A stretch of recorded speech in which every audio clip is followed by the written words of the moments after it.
¿Qué tal, amigos? Buenas tardes. Sean bienvenidos ustedes a TV UJAT, Trascender en el Conocimiento. Muchas gracias a quienes, como siempre, nos siguen en el 107.3 de FM, Voz Universitaria. ¿Sabían ustedes que más de 300 millones de personas en el mundo padecen depresión, un trastorno que es la principal causa de discapacidad? Además, muchas de ellas sufren también síntomas de ansiedad. Según un reciente estudio de la Organización Mundial de la Salud, los trastornos por depresión y ansiedad cuestan a la economía mundial $1 billón anuales en pérdidas de productividad.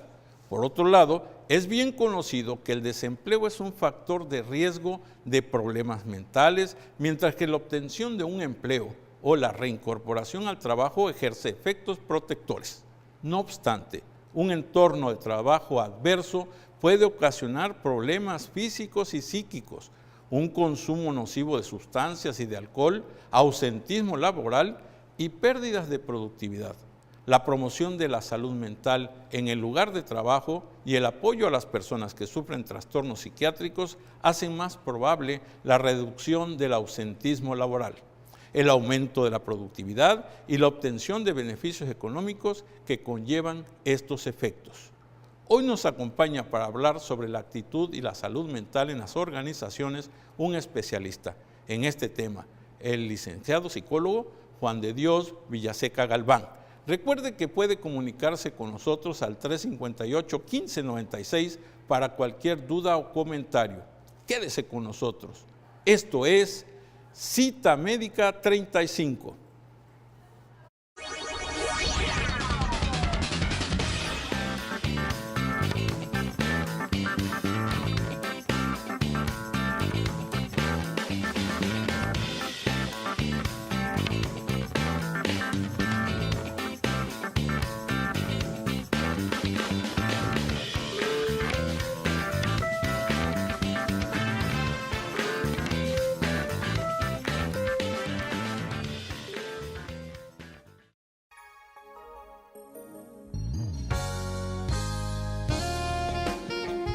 Actitud y salud mental en las organizaciones. El trabajo es beneficioso para la salud mental. Sin embargo, un entorno laboral negativo puede causar problemas físicos y psíquicos. La depresión y la ansiedad tienen repercusiones económicas importantes. Se ha estimado que cuestan anualmente a la economía mundial $1 billón en pérdida de productividad. El acoso y la intimidación en el trabajo son problemas frecuentes que pueden tener considerables efectos negativos en la salud mental. Las organizaciones pueden aplicar muchas medidas eficaces para promover la salud mental en el lugar de trabajo y aumentar con ello la productividad. Hay muchos factores del entorno laboral que pueden afectar a la salud mental. En la mayoría de los casos, los riesgos que conllevan se deben a una interacción inadecuada entre el tipo de trabajo, el entorno organizativo y directivo, las aptitudes y competencias del personal y las facilidades que se ofrezcan a este para realizar su trabajo. Si quiere conocer más sobre los riesgos para la salud relacionados con el trabajo, quédese con nosotros en Cita Médica 35, en donde los expertos comparten la salud.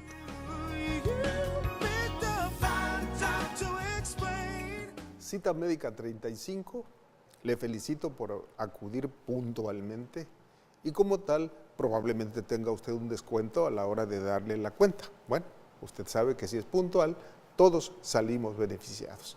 Ya el doctor Ramiro Guerrero Pérez hizo una semblanza de quien nos acompaña hoy y comparto los micrófonos con la doctora Leticia Guerrero Pérez, como todos los viernes, y en esta ocasión el licenciado Juan de Dios Villaseca Galván, quien es psicólogo, es profesionalmente, está dedicado a la psicología organizacional y este programa está precisamente orientado a la salud mental en el trabajo diario. Pareciera que son dos cosas distintas, la actitud laboral y la actitud interior. Pues no son iguales y ustedes lo van a ver en el transcurso de este programa. Les voy a dar los teléfonos del licenciado para que, si ustedes tienen interés de profundizar en el tema, es el 9933-112242 y físicamente está localizable en la Unidad Médica Guerrero. Juan de Dios, bienvenido, qué bueno que estás con nosotros nuevamente. Gracias, buenas tardes a todos, buenas tardes al auditorio. Gracias, muy amables. Pues sí, efectivamente, es un problema que aparentemente no se nota, porque una característica de esto es, como es abstracta, lo que es la psicología prácticamente no la puedes ver. Lo que vemos son resultados de las personas en sus conductas. Efectivamente, como decía el doctor, nos encontramos con que pensamos que la actitud laboral es diferente a la actitud social, a la actitud educativa, todas estas áreas o todas estas pequeñas partes de esa pizza que se llama actitud general interactúan y dan resultados, sobre todo dan resultados en la hora de tener que interactuar con ese medio ambiente, ¿no? Va agarrado de la mano totalmente la salud mental. Esto, según oía, afecta económicamente a las organizaciones y desde luego al individuo. ¿Cuál es la conducta en nuestro medio con respecto a los problemas personales que llegan hasta destruir una organización que aparentemente iba bien? ¿Qué se sugiere para bueno, ello? a mí me gustaría mucho que se hablara un poquito sobre el concepto para luego introducirnos un poquito más sobre qué es salud mental. Claro, salud mental lo podemos considerar como el equilibrio que debe de existir entre la psique, o la mente, las emociones, todo esto, y el del individuo y el medio ambiente con el que interactúa. Según las circunstancias es como la persona va a reaccionar. Si reacciona de acuerdo a las circunstancias, estamos hablando que es una persona equilibrada. O sea, hay una situación de estrés y va a reaccionar con esa situación de estrés. Eso es normal. Lo inadecuado sería que en una situación de estrés esté la persona mutis, o sea, sin moverse, sin actuar. Eso nos está indicando que hay algo mal. O aquella persona que responde exageradamente a un estímulo que no es tan grande, ¿no? tan nocivo. Prácticamente ese equilibrio es lo que se puede considerar salud mental. Como en todo en medicina, el equilibrio, la homeostasis tiene que estar garantizada, ¿verdad, Ramiro? Una gran cantidad de efectos que finalmente adversos al individuo por vamos, agresiones. Vamos a empezar con una etiología que pues todos los días estamos expuestos a recibir agresiones que en ocasiones no son bien absorbidas o no son bien canalizadas. Esa es una de las partes que cuando un empleado trae cosas de la casa al trabajo. ¿Qué nos puede hablar de eso? Claro, efectivamente, normalmente existe la idea, se ha hecho así. Los problemas de casa son de casa y allá se quedan pasando la puerta de la organización. No es cierto. Siempre estamos cargando con ellos. La diferencia es cómo los procesamos, cómo procesas esa información. Porque la misma agresión que yo puedo ver de un taxista es la misma situación que puede percibir la doctora Leti, tú, el doctor, nada más que cada quien la procesa de manera distinta. Ese procesamiento de la información es lo que genera una actitud o una conducta realmente, ¿no? Entonces, ante una persona hay personas a las que le agreden y esas personas se quedan impávidas, mantienen el control, otras personas no, otras personas reaccionan, otras personas reaccionan más allá de lo normal. Entonces, el chiste de esto es cómo reaccionamos, esa es nuestra respuesta, cómo actuamos para poder y seguir interactuando con ese fenómeno social que está sucediendo. Lo interesante de esto es que si observamos un proceso de pensamiento, prácticamente el pensamiento es la parte de en medio entre las sensaciones y la percepción del medio ambiente y la respuesta motora muscular que nosotros tenemos. El pensamiento es lo que está en medio. Y lo sigo diciendo, mientras mis sentidos perciben algo que no todos percibimos igual, ese es otro de las características. Por lo tanto, las respuestas ante ese estímulo van a ser distintas, porque mientras uno puede sentir mucho dolor, otros a lo mejor no lo sienten, y las respuestas son distintas.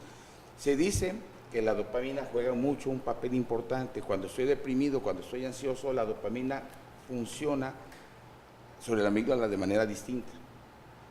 Entonces, una persona que está emocionada, que está positiva, tiene un tipo de respuestas muy diferentes cuando esta persona está en un estado de tristeza. No es depresión, no confundamos, depresión es algo más profundo, donde ya hay un cambio prácticamente fisiológico en la persona. Perdón, te voy a interrumpir Claro. porque dijiste dos términos que a lo mejor no los está comprendiendo nuestro auditorio no médico. Hablaste de dopamina. Este es un neurotransmisor de como 10 que hay ya y cada día hay más y más, que son los que se encargan de que una neurona se contacte con la otra para realizar su trabajo. Así es. Y mencionaste la amígdala. Estamos acostumbrados a creer que anginas es amígdala y eso es un error grave. Angina significa dolor. Gracias. Amígdalas son las almendras que están en la garganta, pero en este caso no se refiere a ella el doctor, sino a un centro nervioso que está en los lóbulos temporales. Adelante, por favor. Así es. Es como, ahorita me recordó este caso cuando uno dice te quiero con todo el corazón. No, te quiero con todo mi hipotálamo. ¿Verdad? Pero iba a sonar medio raro decir te amo con todo mi hipotálamo. Y te van a decir, eres un grosero. Pelado. Mal interpretar. Eso lo serás tú. Sí, sí, sí. Yo, Ok. yo creo que este tema es bien importante ponerlo a consideración, sobre todo en las áreas hospitalarias. Está los administrativos y está por otra parte los médicos. Y si hablamos, por ejemplo, de hospitales que son del gobierno, por decir, normalmente el médico estaba sobre una presión.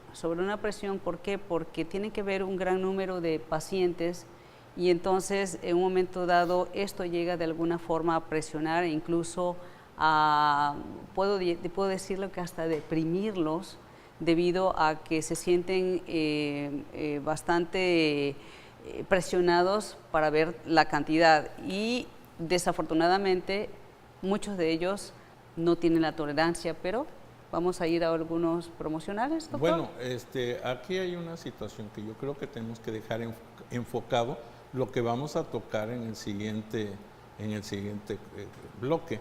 ¿Por qué? Porque estábamos hablando de circunstancias en las cuales tiene que, en el entorno familiar, en el entorno laboral, del trabajo, el individuo, su salud está en riesgo, su salud física y su salud mental. Y social. Entonces, esto que estamos ahorita platicando, esto lo vamos a ver con mucho detalle.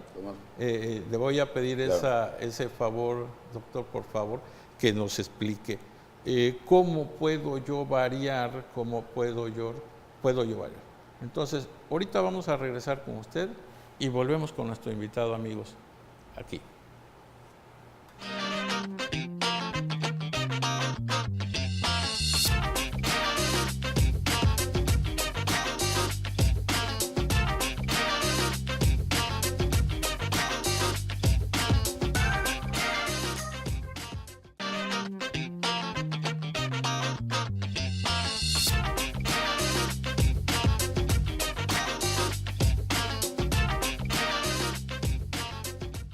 Continuamos con su cita médica 35. En este caso, no por ser psicología, no es médico. El cuerpo humano tiene varios aspectos: bio, psico, social y espiritual. Y quienes nos dedicamos a la parte orgánica, no debemos olvidar las demás. Siempre estamos rodeados de posibilidades de que emocionalmente decimos, no, emocionalmente todos tenemos emociones y no por eso son malas. Hay emociones muy bellas como el amor, ¿no cree usted? Bueno, seguimos en el tema, amigo, adelante. Gracias, doctor, gracias. Bueno, hace rato estabas comentando sobre precisamente, el doctor me estaba preguntando también sobre cómo la actitud influye, ¿no? Para poder seguir, para tomar los problemas, ¿no? Y cómo llevarlos. Bueno, hay algo bien interesante, la personalidad está inmersa en todo esto. Según la personalidad, que he comentado que se origina por dos aspectos importantes, por lo que es herencia genética y lo que es aprendizaje social. Según nuestra genética, nosotros tenemos que responder de ciertas formas, pero nuestro aprendizaje social nos va a hacer que aprendamos a responder de cierta forma. O sea, ya uno es el instinto, ¿no? Y después vamos a aprender cómo sacar ese instinto. ¿Le llamaríamos educación a esto segundo? La educación es un factor que interviene, porque también el aprendizaje social son experiencias, ¿no?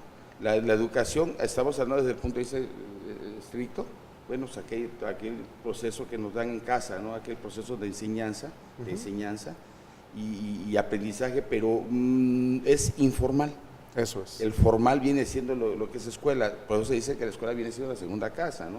Y también el maestro viene siendo el segundo padre, el que forma. Bueno, aquellos que venimos de esa educación todavía que donde el maestro nos llamaba la atención y nos regañaba y hasta nos daba el reglazo, ¿no? Sí. Porque el maestro hacía esa función. Sin embargo, ahorita también estamos comentando cómo a veces el estrés, o sea, la serie de presiones que todavía no se llaman estrés. Estrés es cuando una persona empieza a cambiar, ya empieza a tener efectos de tipo fisiológico en el cuerpo, en el organismo, debido a que hay una serie de presiones emocionales, hay presiones, que empiezan a hacer que yo tenga ya manifestaciones de tipo orgánico como una gastritis, como quizá un infarto. Es lo que le llamaríamos una somatización. Se somatiza. Así es. Cuando se somatiza. Soma es el cuerpo. Así es. Si se somatiza significa que el cuerpo está respondiendo a un factor psicológico. Y eso tiene que ser bajo un estrés muy prolongado, porque de otra forma no funciona inmediato. O sea, el hecho de que hace rato me hubiera accidentado, por ejemplo, no quiere decir de que eso voy a somatizar. Tiene que pasar un tiempo. Por ejemplo, personas que liderean con algún corporativo muy importante a nivel mundial y que son los que están prácticamente al frente alrededor del mundo con esa responsabilidad de sacar adelante esa empresa. Entonces son personas que finalmente van a llegar a somatizar. ¿Por qué? Porque, bueno, si hablamos desde el punto de vista metabólico, pues ahí empieza el cortisol a actuar ya no benéficamente, sino en una forma más agresiva contra el organismo. Hace un momento Juan de Dios mencionaba que no todo es estrés. Y aquí quiero hacer una aportación que aprendí en la preparatoria. Claro. La palabra estrés es de origen alemán y no tiene traducción al inglés y mucho menos al español. Se viene entendiendo como agresión del exterior. Todo aquello que del exterior pueda afectar a mi cuerpo es estresante. Sin embargo, hoy médicamente sabemos que el estrés es una respuesta orgánica a una agresión. Exacto. De hecho, estrés, el origen es alemán, efectivamente así, y su origen es alemán, pero viene del área de la física. Porque es cuando el organismo empieza, cuando un objeto es en el momento exacto en que se rompe la forma que tiene, se cambia de forma, está en estrés el equipo. Así es. Y hablamos de metales. Okay. Sí. Entonces lo que se hizo fue de que se tomó para decir que es el momento exacto en que el cuerpo ya empieza a tener manifestaciones ya constantes, consecutivas, donde ya hay una agresión, porque normalmente, sí, efectivamente, yo veo que viene un animal hacia mí, pero no entro en estrés, yo entro en presión. Hay una presión, siento que puede haber una agresión directamente hacia mí, yo respondo. Dijo Leti que se suelta el cortisol para salir corriendo, ¿no? ¿Sí? ¿Qué hago? No, y aumenta la glucosa. Sí. ¿No? Sí, o sea. Bueno, yo les puedo decir en traumatología, las barras de acero que nosotros metemos en el canal medular, el cuerpo humano las puede romper y quebrar. ¿Por qué? Porque su flexibilidad llega hasta un punto máximo en que, pues en metalurgia hay un punto de quiebre que es dado por presiones y no por grandes fuerzas, son como la gota de agua que va perforando y va abriendo. Eso es estrés, una gota que está cayendo. No se necesita que sea algo agudo realmente. Sí, porque rompe, hay fractura del material, su punto de debilidad también, pero el hecho constante, permanente. Ahora, si yo estoy trabajando en mi empresa con estrés, con esa parte punzante, ¿a dónde vamos? Perfecto. Bueno, voy a echarme tantito para atrás. Efectivamente, todas las personas tenemos esferas que nos rodean. Yo una vez se me ocurrió hacer un esquema, una figura humana y alrededor una membrana, ¿no? Como un globo. Y ese globo está recibiendo presiones primero del área de amigos, social, religiosa, académica, laboral, salud orgánica, familia. Y cada cosa empiezan a hacer presión sobre esa membrana. El detalle es cuando empieza a aumentar la presión más de un lado que de otro. Cuando la presión es pareja, pues se mantiene una cierta presión sobre el cuerpo de manera pareja. Pero cuando empieza a aumentar más de aquí, empieza a disminuir por otro lado, pero empieza a apretar por la situación económica, por ejemplo, y empieza a afectar la parte laboral. Si afecta la parte laboral, afecta la parte económica, afecta la parte de familia, afecta la parte de salud. Y entonces ya el cuerpo empezó a entrar en estrés. Y nadie que esté, como lo comenté al principio, en una posición óptima, es muy probable que una persona que esté en una buena posición, que esté arriba, podríamos decirle, que tome decisiones pues como que puede ser un poco alocadas, pero pueden ser muy positivas. Sobre todo la actitud y la forma en que la persona va a predisponerse para recibir la información que va a tener como resultado de esa buena actitud, pues va a ser positiva. Una persona con una tendencia negativa que esté en depresión no va a tomar por lo general buenas decisiones, o son muy timoratas o muy miedosas y no va quizá a tener el éxito esperado, va a decir, lo dije. Esa persona necesita salud mental. Así es. Por eso es este tema. De hecho, tiene salud. Tiene una salud, tiene el estado de salud mental, pero no es el adecuado, No es el adecuado. porque no está siendo adecuado al equilibrio del medio ambiente. Acuérdense que tenemos que responder según el medio ambiente. Eso es lo interesante. Vivimos en una sociedad que hoy por hoy nuestra densidad poblacional empieza a aumentar, poco a poco. Yo una vez lo comenté a ustedes, si tenemos una pequeña recámara, metemos una ratita y se va quizá a sacar un poquito de balance, porque no está acostumbrado a estar en un lugar encerrado, pero se va a adaptar.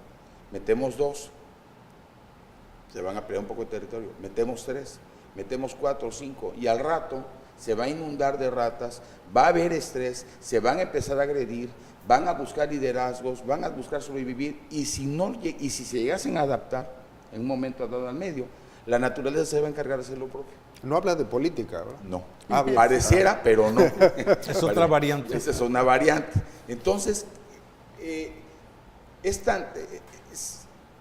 yo algo que estoy celebrando hoy por hoy, que a mí me está llegando consulta, pero no la consulta de la persona, aquí voy a entrar, hay un psicólogo. No, a mí la consulta que me está llegando es la consulta referida por médicos, porque me estoy empezando a encontrar con que los médicos dicen, ya le buscamos, ya le hemos hecho estudios, y nos dimos cuenta que esta persona que ya perdió el ojo izquierdo, empieza a tener cefaleas, empieza a tener dolores, que no hay explicación orgánica, no hay nada, ya sé, es posiblemente el miedo a perder el otro que le queda. Claro. Y empieza a manifestar a través de dolores. Entonces, yo estoy celebrando esa parte, porque creo que la medicina, hoy por hoy, tiene que venir tomada de la mano de la otra parte, estamos hablando de la medicina orgánica, ¿no? De la otra parte de la medicina mental, ¿no? Hay que apoyarse, hay que ayudarse, porque además sabemos el efecto placebo, ¿no? Y eso innegable. Y ahí está, ¿no? Oye, es que yo fíjate que tomé este medicamento y me funcionó, que fue un ansiolítico, y cuando te lo tomaste en la noche, pero amanecí re bien, fue un efecto placebo. El ansiolítico normalmente demora 15 a 20 días en ser metabolizado y procesado. Tenemos una asignatura de las electivas del nuevo plan, que es medicina psicosomática, y la otra es medicina alternativa. Y bueno, en ambas el efecto placebo no lo podemos medir, pero ahí está. Y no nada más se da desde el punto de vista farmacológico. Nosotros como personas tenemos algo que se llama poder referencial. El poder referencial es aquella persona que ya nada más por saber y porque hemos sabido que es muy bueno, ya le damos atribuciones, a pesar de que nunca hemos interactuado con él. El doctor fulano de tal es excelente. Ya cuando voy me empiezo a sentir, ya desde entrada me empiezo a sentir bien y salgo, excelente médico, y que todavía nada, pero es un excelente médico y me siento hasta mejor. Es cierto. Sí. Y así sucede también en las organizaciones. Contrata a fulano que es bueno, te va a ayudar con eso, él te puede ayudar a resolver problemas. Esas son las situaciones que nos estamos encontrando. Una persona que esté en un ambiente laboral, como comentábamos al principio, vamos a manejar otra vez esa membrana alrededor de la persona. El estar sentado una persona tan cerca de otro trabajando, las personas de Karen Horney tienen una neopsicoanalista, ¿no? Comentaba que las personas tenemos espacios vitales. Los espacios vitales para las personas todas son diferentes. Unas personas pueden aceptar trabajar con otra persona al lado a 1 metro, otras no soportamos a 5 metros, otros no soportamos alrededor a nadie. Porque cuando esa persona constantemente está trabajando así, lo inmediato empiezan a tener síntomas neuróticos. Hay agresión, hay incomodidad, hay una sensación de no agrado. Y si hablamos de neurosis ya entramos en la patología, Ya no es conductual. Esto me hace pensar las oficinas de gobierno.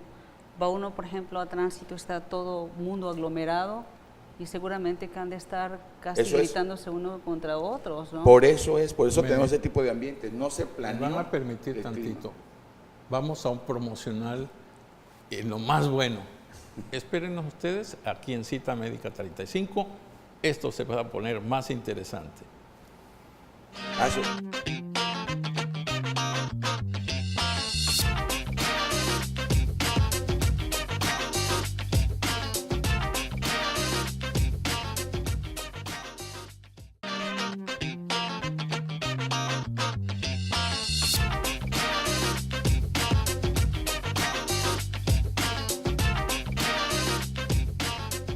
Cita Médica 35, el programa, el doctor Juan de Dios, el psicólogo Juan de Dios con nosotros, ya es nuestro amigo bastante frecuente, Leti Guerrero y Ramiro Guerrero, tratándole de hacer la vida imposible. Yo soy buena persona.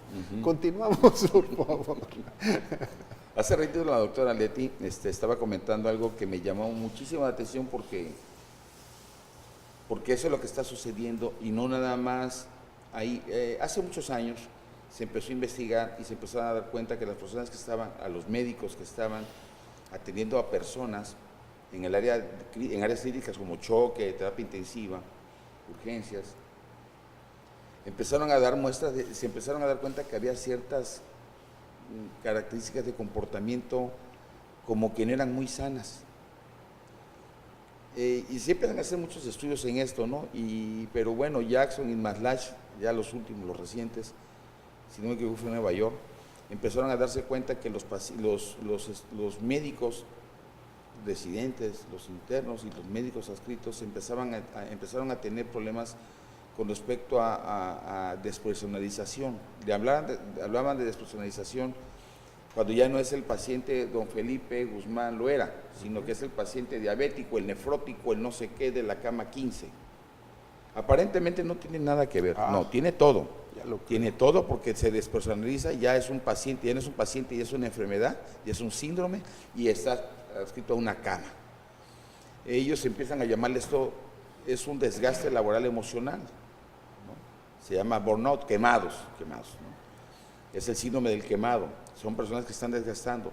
Se empiezan a dar cuenta posteriormente que no nada más vive el médico esto, sino que también se da en las personas que tienen contacto con el público constante, empleados de gobierno, todo. Es más, no nada más empleados de gobierno, también empresas de tipo privadas tienen ese desgaste. ¿Quiénes? Las empresas de seguridad, por ejemplo, ¿no? A veces cuando decimos burócratas nada más pensamos en el gobierno, ¿no? Burócrata es toda persona que está atrás de un escritorio. Y en sí burócrata significa bien organizado. Se tergiversó porque lo hacemos mal uso de él. Así es, como muchas cosas. Así es. Entonces, si a esto, al roce constante con personas, nosotros, bueno, yo trabajé en el Juan Graham mucho tiempo atrás, lo habíamos comentado en la primera entrevista que tuvimos, nos empezamos a dar cuenta que cuando hice un estudio por ahí para evaluar la percepción, que la percepción es pura psicología, no es otra cosa, nos empezamos a dar cuenta que para las personas que atendemos a un paciente, el problema no es tanto el paciente, es el familiar del paciente, porque el paciente al fin y al cabo está recluido y ni se mueve, es nada más lo que den y se deja atender. El problema es el familiar del paciente, sobre todo en las instituciones de tipo público, porque quiere meter la comida que él quiera, quiere meter a las gentes que él quiera, quiere meter la ropa que él quiera, se quiere salir y entrarse a la hora que él quiera. Entonces nos empieza a dar más conflicto. El desgaste fuerte no es en sí el paciente, sino el familiar del paciente. ¿Cómo le llamaríamos al otro? Si este es paciente por pasivo, el otro es el activo. Bueno, de hecho a mí me criticaron mucho una parte que decía yo, para nosotros, bueno, en lo caso muy particular, yo manejo dos tipos de personas en una organización, cliente interno y cliente externo. Oye, pero clientes porque estás comerciando con él, no es cierto. No. No siempre, el cliente no siempre se comercia con él. Y el comercio no necesariamente es monetario. Monetario. Comercio es intercambio. Es como hablar de un spot publicitario, no todos los spots son comerciales. Así es. ¿No? Pero bueno, entonces nos empezamos a dar cuenta que una persona que tiene constantemente trato con el público, un cobrador, por ejemplo, les invito a que vayan a una cadena de esas de cable, sí, como, bueno, aquí se puede decir, ¿no? Sí. Como un Easy, como antes que hablé con Comisión Federal, ¿cómo reciben ellos? ¿No? Y llegan desgastados a sus casas, llegan molestos, ¿por qué? Porque se encontraron con que fulano de tal no fue capaz de entender que él nada más recibe órdenes y tiene que operar lo que tiene que operar. Ellos también tienen burnout, ¿no? Entonces, de hecho yo tengo la prueba, ya está abierta, pero yo hice modificaciones para poder entenderlo un poquito, explicarlo porque es un poco difícil entenderlas como tal, ¿no? Leti ama mucho el inglés. Entonces, cuando estás usando un término inglés, ella está así feliz. ¿Qué le preguntas a nuestro psicólogo, Leti? Es que está usando el incendio o el quemado, dijiste, el síndrome del quemado. Bueno, a nivel hospitalario lo vemos en las enfermeras. Es muy típico y sobre todo cuando se está cuidando a un adulto mayor o una persona que tiene algún problema de discapacidad, de tal forma de que si se trata de solamente una persona haciéndolo, obviamente que con el paso del tiempo va a agotarse completamente. Aún así con dos personas. Entonces yo pienso que es importante que se pueda dar cierto tiempo, cierto horario, para que tenga entonces libertad de poder salir y poder hacer algún otro tipo de actividad y no caer dentro de ese tipo de síndrome de agotamiento, ¿sí? Que se llama burnout. Y entonces ya entrando a la salud mental organizacional, entremos al camino que nos lleva a hacer el diagnóstico y a establecer un remedio, ¿no? De hecho, recomendamos una de las claves de herramientas que podemos utilizar para mejorar esto es implementar un proceso de desarrollo organizacional. O sea, no es crecimiento, es desarrollo, ya entendemos la diferencia. Bueno, crecimiento es nada más aumentar el volumen, desarrollo no nada más hay un aumento de volumen, sino también hay de la calidad ¿no? Hay calidad Entonces hay desarrollo humano, pero también hay desarrollo organizacional. Las organizaciones se pueden desarrollar. El desarrollar una organización es algo que no todo el mundo hace. Curiosamente, también lo comenté la vez anterior, curiosamente, muy pocas organizaciones de tipo privada, o sea, es más públicas, y las privadas ninguna. Es muy raro, yo trabajo para un lugar ahorita que efectivamente se está implementando, y es prácticamente un parto, porque duele. Se tienen que reactivizar muchas cosas, reactivar cosas, a mejorar sistemas, y sobre todo, cuando uno interviene en un proceso de desarrollo organizacional, como se va a alborotar todo lo que aparentemente está sentado, las personas empiezan a brotarle los problemas y tenemos que atender, porque no se vale ir a intervenir, alborotar la esfera y salir corriendo. No, tienes que quedarte a lidiar con el problema. De hecho, una persona que se mete en un proceso de estos, yo veo bastante incorrecto que después se le ofrece algo, se va a otro lugar y deja ese lugar tirado así. No, eso es nada ético, ¿no? Definitivamente. Uno tiene que quedarse con el paciente a lidiar, porque además no es el médico que le pasa el medicamento al otro, sino que esta persona que está trabajando con esas enfermeras, con esos médicos, con esos personales administrativos, ya les despertó, ya les removió sus cosas, porque pues, esas personas están trabajando mal porque tienen una mala actitud, lo más probable, y a la hora en que me meto a tratar de revolver esas actitudes para ver cómo los puedo ayudar, de repente los abandono. Se trabaja con procesos, perdón, Leti. Sí. ¿Sí? ¿Se organiza entonces un A, B, C o un 1, 2, 3?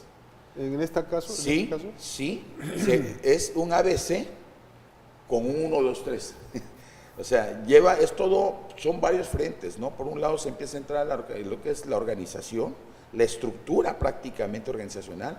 Por otro lado se tienen que entrar a ver los procedimientos, porque una cosa son procesos y otra cosa son procedimientos. Los procesos en sí mismo cada un proceso lleva una serie de procedimientos.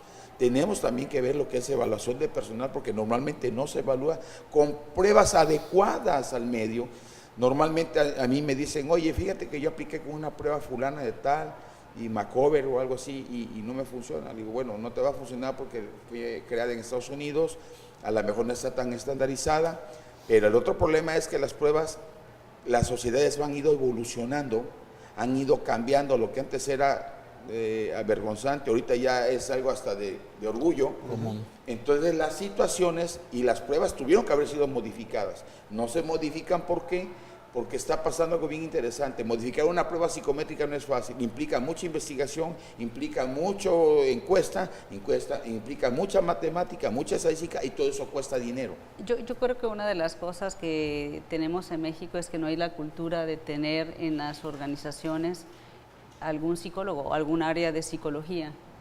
Hay tal vez algunas, muy pocas, escasamente se puede decir, en algún estado que sea de tipo industrial, que tal vez copiaron algún tipo de organización estilo norteamericano, por decir, o europeo, pero son muy pocas, pudiera yo decir. Pero en general yo creo que valdría la pena que cada organización tenga su pequeño o grande área de psicología para poder manejar cualquier circunstancia que se pueda tener con cualquiera de los trabajadores. Hemos hablado mucho de la profesionalización y de eso se trata, ¿no? Que una persona que estudió para eso es el experto, vamos a confiarle, pero estamos más acostumbrados a improvisar. ¿Para qué me van a enseñar? Yo eso ya lo sé. Bueno, aquí yo creo que hay algo muy importante. Hoy ya nuestro tiempo de lo que es el conocer el perfil del puesto, eso va a hacer que no duela tanto la tarea, la labor que hay que hacer en cada empresa. Yo creo que esto debemos hacer muchos programas de esto. Lo que dice la doctora, híjole, es tan importante. Decimos, ¿tú que eres psicólogo? Sí. Oye, pero tú eres general. Sí, yo soy psicólogo general. Yo me especialicé en el área industrial por escuela. Sin embargo, mi escuela me saca un título de licencia en psicología. Pero la mitad de mi carrera es administración. Entonces yo tengo que entender cómo se hace un procedimiento, un proceso. Y yo voy vinculando todas aquellas posturas, posiciones mentales y cómo van asumiendo los procesos, más actitudes, más cosas. A lo que yo voy es de que se habla de que debemos tener psicólogos, sí, pero no cualquier psicólogo, porque yo, por ejemplo, dije, yo no soy clínico. Yo, en la parte que entro como clínico de salud mental, es porque yo soy un orientador. Cuando las personas están desorientadas, no saben qué decisión tomar o por qué, vienen conmigo, y como tengo la capacidad de hacer análisis y hacer una separación de los procedimientos, de las situaciones que están viviendo, puedo orientar más al paciente a que tome una buena decisión. Sin embargo, en el caso de meterse a una organización no es tan fácil, porque uno tiene que entender que lo mismo que pasa en un cuerpo, en una persona, pasa en una organización. Pues sí. Y lo que tenemos que hacer es tratar sobre procesos. Yo no me puedo sentar a una organización a decirle, mira, es que yo creo que los procedimientos están mal, pero ¿cómo? ¿Por qué dices esto? Pues que hay una mala relación. No, pero ¿por qué hay una mala relación? La mala relación está porque el proceso de cobranza no está bien establecido y nos genera golpeteos. Nos va a permitir tantito. Amigos, vamos a un promocional. Estamos de vuelta en esto que es importante para nuestra vida laboral.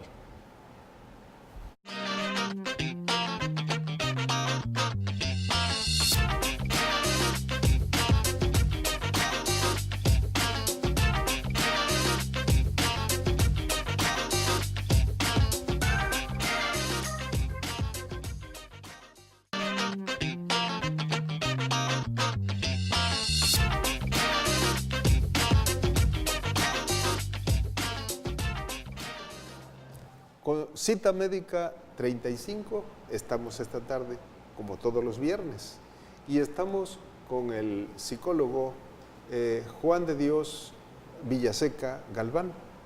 Ya hemos avanzado mucho en el tema de el equilibrio emocional en las organizaciones, y estamos prácticamente en este último bloque para dejarlo en toda la libertad de que nos plantee lo que nosotros no le permitimos que haga porque somos muy preguntones.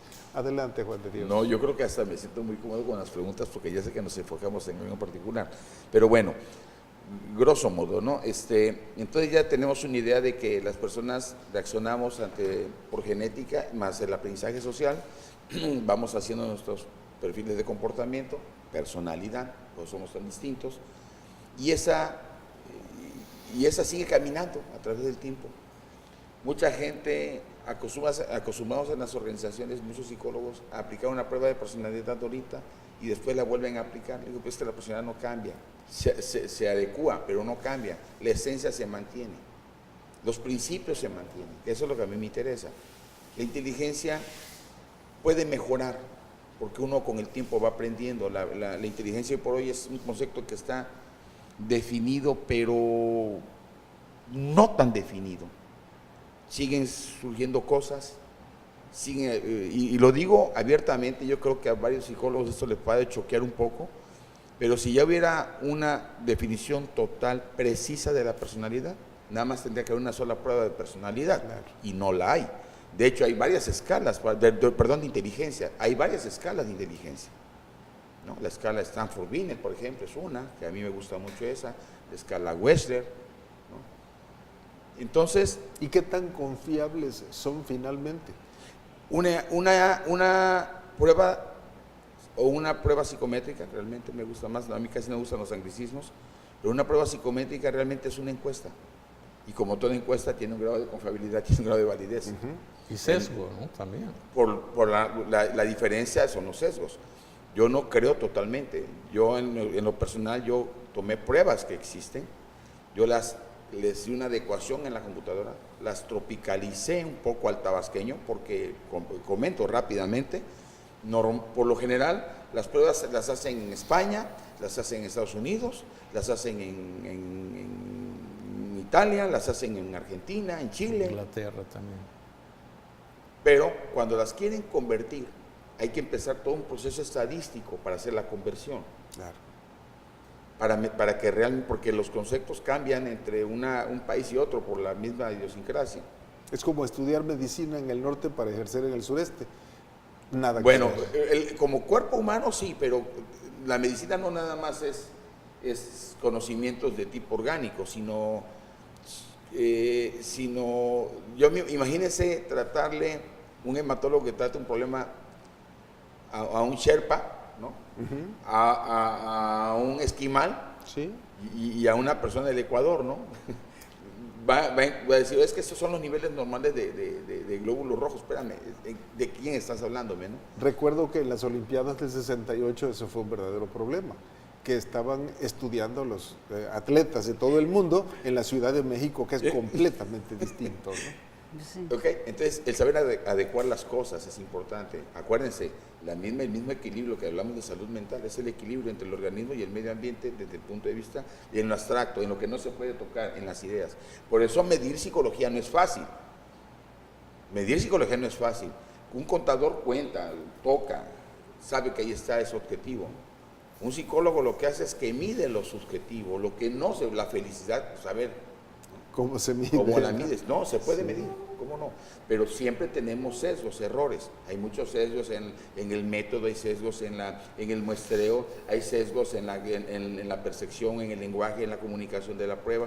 Entonces las pruebas tienen sesgos. De ahí de lo cualitativo a lo cuantitativo. Ah, bueno, así, sí. Efectivamente. Bueno, sí. De hecho, lo cualitativo es mucho más difícil, ¿no? Ahora bien, lo cualitativo, porque es la calidad, las cualidades que se tienen que medir. Bueno, en este caso, yo lo que hago es que yo tengo una cierta experiencia, tengo bastantes entrevistas, evaluaciones hechas al personal, entonces ya tengo cierta idea de cómo se debe de comportar en ciertos lugares. Lo que hice fue que tomé una prueba de personalidad, una prueba de inteligencia y una prueba de adaptación al trabajo en mi caso.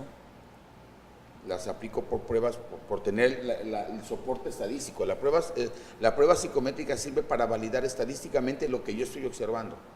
Y después yo también a esos mismos puntajes, esas mismas escalas, yo les hago una evaluación, pero personal. Y lo que hago es que les digo, bueno, te voy a dar tanto por ciento de credibilidad a lo que yo observo y tanto por ciento a lo que saca la prueba. Y los prorrateo, para no dejar todo en manos de la prueba psicométrica. Porque puede ser que de 100 personas, si tiene una persona una prueba que ya de una buena validez son 80% de confiabilidad.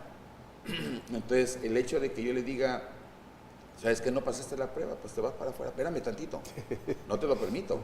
Porque, ¿y si cayó en el 20% del sesgo? Exacto. Sí. Por esa diferencia de personalidades que hay dentro de una corporación, el hecho para tratarlo, ¿qué es lo mejor?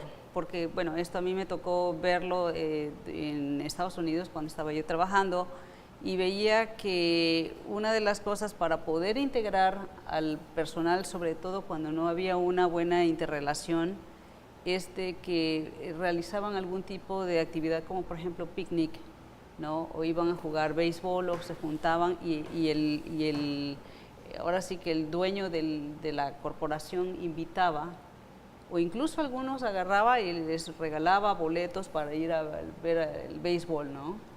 Me llama mucho la atención porque recuerdo haber ido recientemente en un miércoles y a eso de las 2 de la tarde el estadio llenísimo. Y entonces, bueno, me acordé entonces que las empresas les regalan los boletos y se van todos en grupo. Entonces, ¿qué es mejor en un momento dado? Hacer un tipo de tratamiento grupal dentro de un salón, o hacer ese tipo de actividades para poder integrar y que se empiece a relacionar fuera de lo que es el ambiente laboral los trabajadores. Yo creo que es un todo. Tenemos que hacer de todo. Porque no nada más es esto, sino también una buena, por ejemplo, una buena selección. Hay empresas que cuando comenzaron no tenían una persona que hiciera reclutamiento y selección de personal. Ojo, el hecho de que haya un seleccionador no significa que seleccione bien. ¿Sí me explico? Esa es otra. Tenemos que escoger muy bien a la persona que va a hacer esto.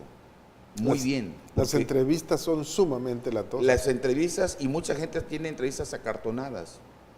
Yo ya, es más, digo, lo hablo claro, normalmente uno llega en su momento, llega a hablar por teléfono, ¿no? Y yo les preguntaba directamente, ¿y cuánto es el sueldo? No, es que eso es hasta el final. Dile de una vez. Dilo de una vez para que no hagas un proceso, gastes tiempo, pierde el tiempo. A ver, se trata de esto, necesito que tengas dinamismo. ¿Puedes? Sí, ok. ¿Vamos adelante? Sí. Bueno, dame tus características, dime qué puedes hacer. O es más, comenzamos fácilmente. A ver, si es un puesto para un directivo, oye, ¿qué me platicas? ¿Cómo está la situación en Venezuela? Y quiero escuchar qué opinas. Porque eso dice mucho, el calzado, cómo vistes, cómo actúas, cómo tienes tus manos, cómo te mueves, cómo te desplazas, cómo miras.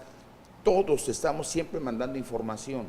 Pero debe haber una lista de cotejo que te va permitiendo saber las actitudes del otro, si son buenas, regulares o malas, ¿no? Claro, claro, claro. De hecho, por eso las tienen aquí. Sí.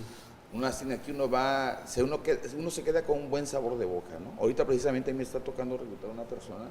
Bueno, son varios, pero un puesto es muy importante, un muy buen sueldo, para como están las cosas, está muy buen el sueldo y todo. Sin embargo, me cuesta mucho trabajo, yo no puedo abrir esta cartera al público para que mañana yo tengo 500 personas haciendo cola y me voy a poner a seleccionar a 500, no, esos ya son reclutamientos muy personales. Aquí me tengo que dirigir a personas que yo sé que tienen integridad moral, que son de trabajo, entonces me voy acercando a ellas y a ver a quién conocen. Si no, digo, son métodos, ¿no? Claro. Cada quien tiene forma de matar sus piojos, ¿no? Pero es la búsqueda de la salud mental. Uno tiene que buscar gente equilibrada ante situaciones difíciles. Equilibrio. Aprender a hacer algo no es difícil. Lo que cuesta para mí trabajo es encontrar una persona con buenos principios. Eso es muy difícil. Y ese es donde yo más me enfoco. Porque una persona que tiene buenos principios me puede decir, llámese político, ¿sabes qué? Me interesa el puesto, buen el sueldo y todo, y mucho prestigio político, sí, pero la verdad es que yo no tengo capacidad para ser honesto, ¿no? Y es más, no tengo la capacidad para trabajar. Tú aviéntate al ruedo y vas a aprender sobre el camino. No hago. Eso, por eso decían mucho que la corrupción comienza con la honestidad y con haber aceptado los cargos adecuados. Claro. Si yo no tengo esa capacidad, no la tomo y listo. Y me dejo de conflictos y voy a ser más feliz y más sano. Cada quien tiene que saber para qué está hecho. Eso es importante. La ética es personal. Me considero una persona ética, voy a ser en todas mis acciones transparente. No necesito muchas cosas. A hacerla circunstancial. Depende de con quién, por favor. No se puede. Sí. O sea, hay gente que dice, mira, es que aquí es muy alegre y allá es muy callada. Y aquí no. ¿viste? Ese es hipócrita, porque aquí sonríe mucho y se ríe con los pelados y aquí es muy, va a la iglesia y esto. No, no, no, no, no, no. Eso no es que tenga varias caras. Lo que pasa es que él se adecúa a las circunstancias. Lo que lo hace íntegro son sus principios y él es honesto con los delincuentes, es honesto con los religiosos, es honesto con los candidatos, es honesto. ¿Qué importancia tiene en nuestra vida de relación, en nuestra vida diaria, cotidiana, el tener esta información de que yo quiero hacer lo que me gusta hacerlo, pero no me dejan porque, ¿cómo se llama? El compañerito o porque la compañerita, ¿no? Entonces, lástima que el tiempo es efímero en esto. Queremos agradecerte, doctorazo muy amable, don Juan de Dios Villaseca Galván, gracias. Leti, gracias por estar aquí. Don Eduardo López López, le mandamos un saludo también a nuestro compañero. Y una felicitación muy cariñosa a Marina, que hoy está de cumpleaños. Un abrazo. Sí, efectivamente, nuestra productora, y bueno, a todo el equipo, a todo el staff, a ustedes amigos, en su casita, les enviamos un saludo. Nos despedimos ustedes, nos vemos la próxima semana, aquí en su cita médica 35.